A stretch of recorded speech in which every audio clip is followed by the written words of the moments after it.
চতিয়াৰ চেঙামাৰীত ৩০তম পূব নাগশংকৰ কেন্দ্ৰীয় ৰাস মহোৎসৱৰ সামৰণি বৃন্দাবন সদৃশ পৰিৱেশৰ মাজত শ্ৰীকৃষ্ণৰ শিশুলীলা নাট প্ৰদৰ্শন মুখ্য আকৰ্ষণ জনপ্ৰিয় গায়িকা অভিনেত্ৰী ঋষভ ভৰদ্বাজৰ ৰাধাৰ ভাৱত সাৱলীল অভিনয় প্ৰদৰ্শন চতিয়াৰ পূব নাগশংকৰ কেন্দ্ৰীয় সাৰ্বজনীন ৰাস মহোৎসৱৰ যোৱা নিশা সফল সামৰণি পৰে এইবাৰ পূব নাগশংকৰ কেন্দ্ৰীয় ৰাস মহোৎসৱ ভাগ বৃন্দাবন সদৃশ পৰিৱেশত আটক ধুনীয়াকৈ আলোক সজ্জাৰে জাকত জিলিকাকৈ অনুষ্ঠিত হয় দুদিনীয়া বৰ্ণাঢ্য কাৰ্যসূচীৰে আয়োজিত ৩০তম পূব নাগশংকৰ কেন্দ্ৰীয় সাৰ্বজনীন ৰাস মহোৎসৱৰ শুক্ৰবাৰে শ্ৰীকৃষ্ণৰ শিশুলীলা নাট আৰু মহাৰাসৰ ভাওনাৰ মুখ্য আকৰ্ষণ আছিল অসমৰ এগৰাকী জনপ্ৰিয় গায়িকা আৰু অভিনেত্ৰী ঋষভ ভৰদ্বাজৰ ৰাধাৰ ভাৱত অভিনয় প্ৰদৰ্শন অভিনেত্ৰীগৰাকীৰ সাৱলীল অভিনয়ে সহস্ৰাধিক ধৰ্মপ্ৰাণ ৰাইজৰ মন জয় কৰে পূব নাগশংকৰ কেন্দ্ৰীয় সাৰ্বজনীন ৰাস মহোৎসৱ উদযাপন সমিতিয়ে সকলো শ্ৰেণীৰ ধৰ্মপ্ৰাণ ৰাইজৰ প্ৰতি ধন্যবাদ আৰু কৃতজ্ঞতা জ্ঞাপন কৰিছে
প্ৰথমে উপস্থিত জ্যেষ্ঠ পৰিয়ালৰ সেৱা জনাইছোঁ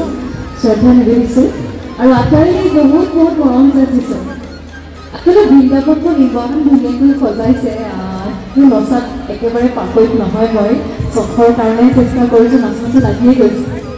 আৰু চতিয়ালৈ প্ৰথমবাৰ আহিছোঁ অহাৰ পৰা যথেষ্ট মৰম দিছে খুব ধুনীয়াকৈ আচলতে তেওঁলোকে মোক মৰমৰ মাজত লাগিছে গতিকে খুব ভাল লাগিছে আৰু এই ৰাসখনৰ বিশেষত্ব আছে মই শুনিছোঁ আৰু আজি মোৰ ভাগ্য বুলিয়েই ক'ম যে মই ইয়াত অকণমান নচাৰ সুযোগটো পাম গতিকে ধন্যবাদ জনাইছোঁ আয়োজক কমিটিক মোক আপোনালোকে মতাৰ বাবে আৰু ইমান সংখ্যক দৰ্শক দেখিছোঁ খুব ভাল লাগিছে যদিও অকণমান ভয়ো লাগিছে কাৰণ জীৱনত এই বৰ্ষত সংবাদ কৰিছোঁ দ্বিতীয়খন ৰাস মোৰ জীৱনৰ গতিকে ভুল ভ্ৰান্তি হ'লে ক্ষমা কৰিব বিশেষ কথা নকওঁ কাৰণ আমাৰ নাচি আছে সকলোৱে ধন্যবাদ জনাইছোঁ বেছি ভাল লাগিছে আচলতে এই টাইমত আহিছোঁ মই চতিয়ালৈ আৰু আজি পূব নাগশংকৰ কেন্দ্ৰীয় ৰাস মহোৎসৱ আজি বিশেষ তেওঁলোকৰ আৰু মই ৰাধা চৰিত্ৰত আজি অভিনয় কৰিম গতিকে খুব বেছি ভাল লাগি আছে যথেষ্ট আশাবাদী আৰু ইমান দৰ্শক হৈছে ইমান ৰাইজ হৈছে অকণমান ভয়ো লাগিছে কিন্তু খুব ভাল লাগিছে আৰু অহাৰ পৰা ইমান বেছি মৰম দিছে সকলোৱে বেছি ভাল লাগিছে আশা কৰিছোঁ ভাল লাগিব এই বছৰ প্ৰথমবাৰ মই সাহ কৰিছোঁ ৰাধা নাচিবলৈ মানে আচলতে এইবাৰ প্ৰথমবাৰ সাহস কৰিছোঁ মই এইদৰে ৰাস কৰিবলৈ আগতে কেতিয়া ভাবিছিলোঁ যিটো সাহস হোৱা নাছিল প্ৰথমবাৰ গতিকে আজি দ্বিতীয়খন ৰাস খুব ভাল লাগিছে ভয় লাগি আছে কৈছোঁ কাৰণ প্ৰথম বছৰ এই বছৰটো মোৰ আজি দ্বিতীয়খন ৰাস গতিকে খুব আশাবাদী মই সকলোৱে খুব ধুনীয়াকৈ আয়োজন কৰিছে বৃন্দাবনখন বিশেষকৈ খুব বেছি ধুনীয়া লাগিছে দেখি নাচো লাগিছে যদিও বাৰু ইমান নহয় মই চবৰ কাৰণে আচলতে কৰিব চেষ্টা কৰিছোঁ আৰু খুব ভাল লাগিছে ইমান ডিচিপ্লিনকৈ অনুষ্ঠান আয়োজন কৰিছে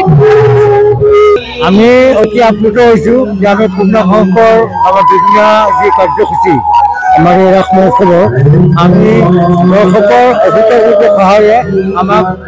আপ্লুত কৰিছে আমাৰ যিখিনি কষ্ট হৈছিল কষ্ট আমি সাৰ্থক হৈছে বুলি ভাবিছোঁ আৰু আজি দ্বিতীয় নিশা মহাময়ী অভিনেত্ৰী মহাময়ী গায়িকা ঋষভ ভৰদ্বাজ আহি ৰাধাৰ নৃত্য অভিনয় কৰি দৰ্শকক কামত দিলে আমি নিশ্চয় আনন্দিত আৰু দৰ্শকৰ বিপুল সহায়ে আমাৰ ৰাসখন সফল সমাপ্তি হৈছে বুলি আমি ভাবিছোঁ।